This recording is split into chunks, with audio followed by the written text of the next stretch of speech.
नमस्कार। आज हम फिर एकादश की कक्षा में अध्याय 13 निर्देशांकों के प्रमुख दोषों पर चर्चा करेंगे। इसके पहले कालखंड में हम निर्देशांक के प्रमुख उपयोगिता और महत्व पर देखे थे। अब देखते हैं निर्देशांकों के जो प्रमुख दोष हैं कौन कौन से हैं। तो इसे हम देखें, निर्देशांकों की प्रमुख सीमाएं जिन्हें दोष के नाम से जानते हैं वो निम्नलिखित बिंदुओं के माध्यम से समझने का प्रयास करते हैं। पहला है सापेक्ष परिवर्तनों का माप। निर्देशांकों का प्रमुख सीमा यह है कि सिर्फ उन्हीं बिंदुओं का अध्ययन करता है जहाँ पे सापेक्ष गतिविधियाँ होती हैं। सिर्फ सापेक्ष गतिविधियों का मान ही निकाल पाता है। किसी एक इकाई के उसके गुण प्रकृति के ऊपर निर्भर नहीं होता। यह सिर्फ उसके सापेक्ष माप का अध्ययन करता है। किसी इकाई या किसी श्रेणी के पद मूल्य के गुणों पर ध्यान नहीं देता। ये इसकी एक दोष पाई जाती है। दूसरा, पूर्ण शुद्धता की कमी। निर्देशांकों की सहायता से जो परिमाप में मिलते हैं उसमें पूर्ण शुद्धता की कमी मानी जाती है।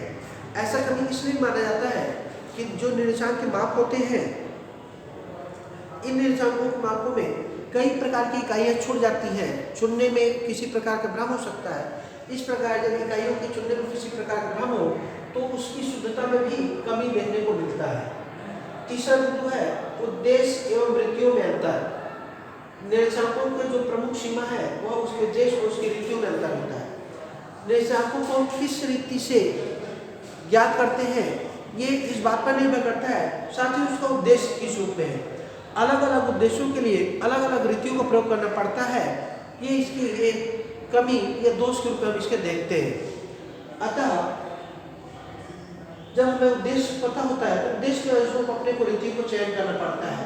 ये निर्देशांकों की प्रमुख समस्याएं हैं। कभी समांतर माध्य, कभी और माध्य निकाल करके।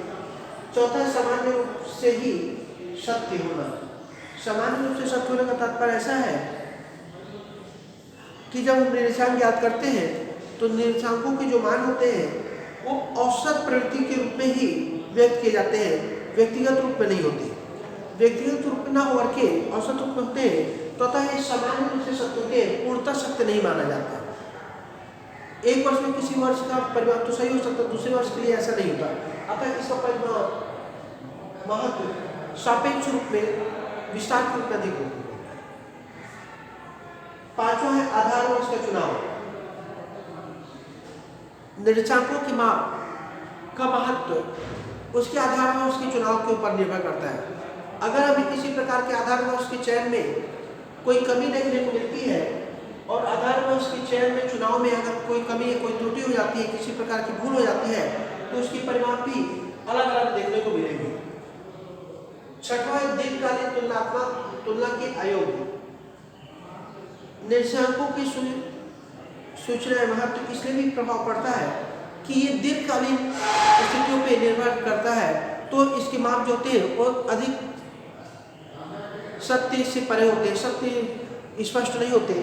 दीर्घकालीन स्थितियों में निर्देशांकों की सूचनाएं बदलती रहती है। ऐसा इसलिए भी कि लंबे समय में लोगों की रुचि, उनके स्वभाव में अंतर, उनकी वस्तुओं की उपयोगिता, महत्व, ये सब चीज़ें बदलते रहते हैं। इसलिए उनका उपयोग करना, उनका निर्देशांक निकालना होता है। जैसे देखिए, आज से अगर हम 4 साल पहले देखें तो बच्चों को उतना मोबाइल की उपयोगिता महत्व तो नहीं दिखाई दे रही थी जितना इस वर्ष हमें उसकी उपयोगिता महत्व बढ़ी, जितनी उसकी खरीदारी बढ़ी। तो ऐसे ही बोले निर्देशांकों को माप इस कारण से भी दोषपूर्ण निकलने को होता है। सातवां, किस्मों की परिवर्तन की उपेक्षा।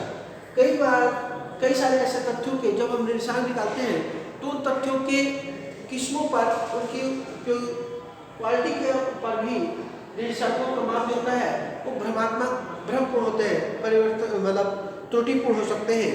अतः वस्तु की क्वालिटी, उसकी गुणवत्ता आदि भी इसके माप को, निर्देशांकों के मापों को प्रभावित करती है। आठवां बिंदु है जीवन निर्वाह। निर्देशांक में वास्तविक तुलना नहीं हो पाती।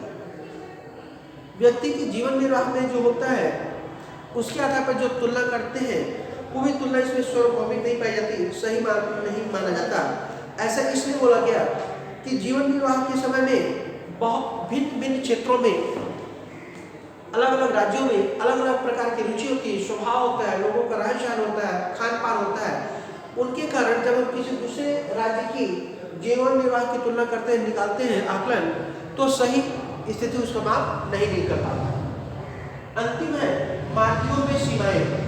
जो माध्यम की सीमाएं होती हैं, निर्देशांक निकालने के लिए जो माध्यम निकल लेते हैं हम लोग, समांतर मान लें या ऐसे बोले गुणोत्तर मान लें, आदि के प्रयोग में भी अनेक प्रकार की सीमाओं का प्रभाव पड़ता है, जिससे निर्देशांकों के माप में भिन्नताएं देखने को मिलती है।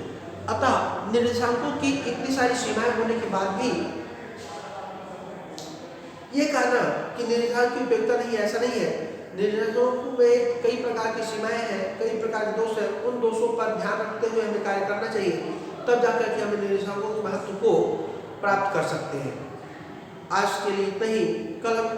कल के कालखंड में एक नए विषय के साथ। धन्यवाद।